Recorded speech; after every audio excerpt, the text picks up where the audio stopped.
Okey, jom saya terangkan apa itu akaun GAP Public Gold. Okey, GAP ni apa? GAP ni adalah Gold Accumulation Program, iaitu program pengumpulan emas.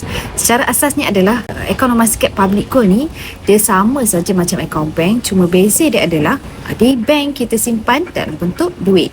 Tapi dalam akaun emas Skep Public Gold ni kita simpan dalam bentuk gram emas. Dan semua gram emas ni ada emas fizikal yang mana tuan-puan boleh keluarkan emas ini kalau tuan-puan dah ready nak pegang dekat tangan kita sendiri. Dan kalau simpan dekat dalam akaun Gap pun, Public Gold tak akan charge yuran tahunan lah untuk tuan-puan simpan emas dalam ni. So ada dua pilihan, nak terus simpankan dalam akaun Gap ataupun nak terus keluarkan emas untuk pegang sendiri. Yang mana lebih baik?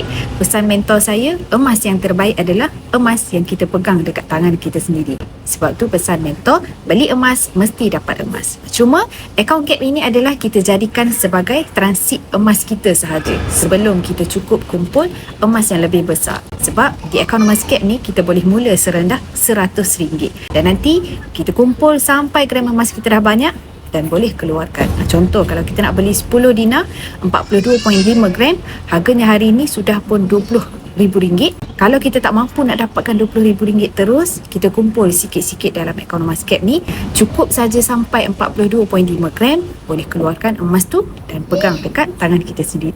Macam mana cara nak keluarkan? Nanti saya akan explain macam mana cara nak keluarkan emas lepas tuan-puan dah belajar menabung emas dekat akaun Gap nanti. So macam mana nak bermula? Boleh hubungi saya, rujuk pin video untuk langkah mudah daftar akaun emas, dan nanti saya akan bantu anda cara terbaik menabung emas dalam akaun emas Gap sesuai dengan bajet yang tuan-puan ada.